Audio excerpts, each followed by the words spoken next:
Moi, je fais des reportages YouTube. Est-ce que vous connaissez YouTube? Oui, mais je l'ai jamais dit. Alors moi, je vais voir un petit peu les gens dans la rue, je fais des reportages pour les avertir d'une chose, c'est qu'un jour, vous et moi, on va mourir. Ça, vous le savez. Mais la grande question que je pose, c'est ça, moi. Qu'est-ce qui se passe après la mort pour vous? Qu'est-ce que vous croyez, vous? Est-ce que ça s'arrête ou ça continue pour vous? Parce que ça, on y va tous. Ça continue. Ça continue pour vous? Alors, qu'est-ce que vous croyez? Vous allez où après la mort? Votre corps, il retourne dans la poussière, mais votre âme. Ah, ça, je sais pas. Est-ce que vous croyez en Dieu? Non. Vous n'êtes pas du tout croyante.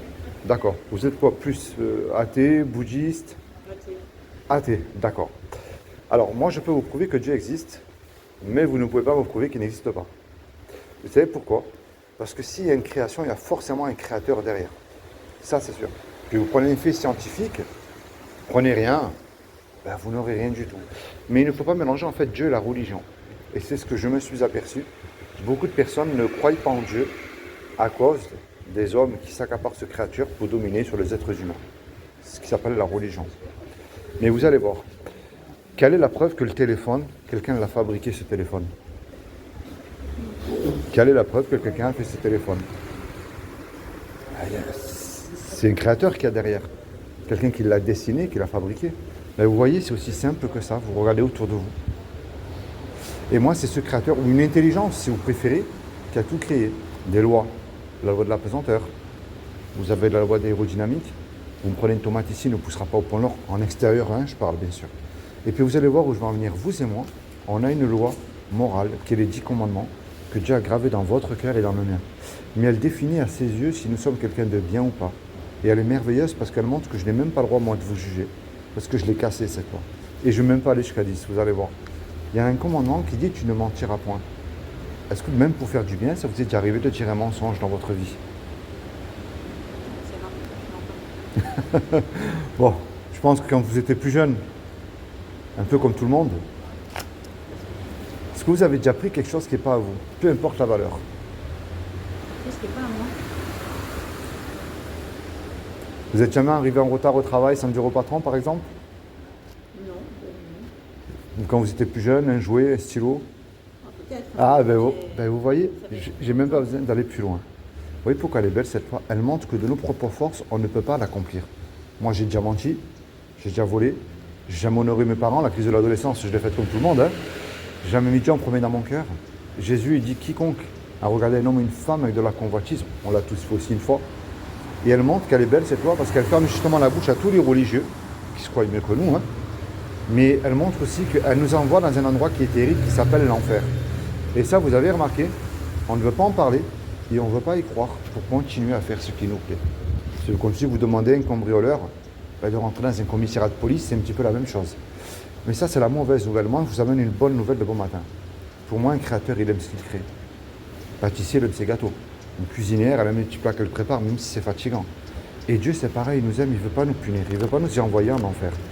Malgré que c'est le péché qui nous éloigne de Dieu et qui nous envoie aussi en enfer. Parce qu'il faut remettre les choses dans l'ordre. Dieu n'enverra pas le péché en enfer, mais bien le pécheur. Et ne pas croire en lui, c'est vrai que c'est un péché aussi. Alors moi, la clé, je ne suis pas mieux que vous, mais je vous le dis avec amour, ça s'appelle la repentance. La repentance, ça veut dire que dès aujourd'hui, on jette à la poubelle tout ce que Dieu a en horreur et on commence à mettre en pratique tout ce qui plaît à Dieu. Je prends le mensonge, c'est plus simple. On va dire là, si je mens, je m'en fous, personne ne sait. Vous voyez? Imaginez, vous et moi, c'est un exemple, hein, on va braquer la brasserie qui est là, on prend la caisse. Puis vous et moi, on se fait attraper par la police. La police nous conduit tous les deux au tribunal. Et puis le juge, il nous dit à tous les deux, je vous laisse le choix. Vous me déposez 15 000 euros de caution, ou sinon je vous envoie tous les deux 20 ans en prison. Malheureusement, vous et moi, on n'a pas l'argent parce qu'on s'est fait attraper par la police. Et puis vous et moi, on ne peut pas revenir en arrière et effacer le mal qu'on a fait.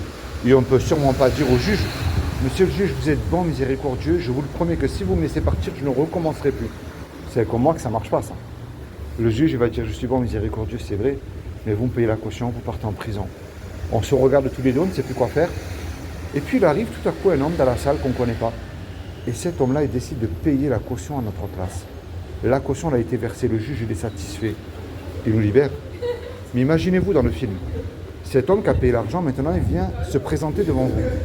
Qu'est-ce que vous allez dire à cet homme-là, sincèrement? Merci, au moins. C'est ce qu'il mérite. Mais vous voyez cette image que je viens de vous donner là? C'est ce que Jésus le Christ a fait pour vous sur la croix il y a 2000 ans. Quand il est mort à la croix, il est mort pour nos péchés, les vôtres. Et ce qu'il vous demande aujourd'hui, c'est la foi qui déclenche tout. C'est-à-dire que vous vous repentez de vos péchés, mais avec foi. Et vous commencez à lui parler et à lire la Bible. Et c'est ça, moi, vous voyez, je ne vous encourage pas à aller dans une église. Vous savez comment des hypocrites, il y en a de partout qui chantent Alléluia dimanche matin, puis lundi, mardi, ils ont oublié qu'ils ont fait ça. Mais il vous a donné quelque chose qu'à la fois de merveilleux, ce Créateur, mais de dangereux, qu'on ne vous dira jamais, c'est la liberté. C'est-à-dire de l'aimer, de le suivre ou pas. Maintenant, il y a deux solutions. Soit ce que je vous ai dit depuis le début, ben écoutez, c'est des salades, on rigole tous les deux quelques minutes. Soit c'est moi qui vous dis la vérité, c'est vous qui perdez gros. Et ce, pour l'éternité. Parce que dans la tombe, il n'y a pas de repentance. Vous savez, il y a une chance sur 1 million, madame, de gagner au loto. Imaginez qu'il y a une chance sur 1 million que ce que je vous ai dit est vrai. Ça vaut moins prendre la peine de se plonger dans la Bible. Est-ce que vous avez une Bible?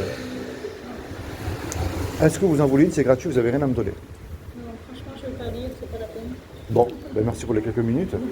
Mais j'espère que vous allez penser au moins à ça. Ça ne coûte rien de penser à ça, de se remettre en question, puis de chercher. S'il n'y a rien, j'ai rien fait de mal, mais s'il y a quelque chose. D'accord? Bon, soyez bénis. Merci pour les quelques minutes. Au revoir, bonne journée. Lisez-le, c'est important. Merci.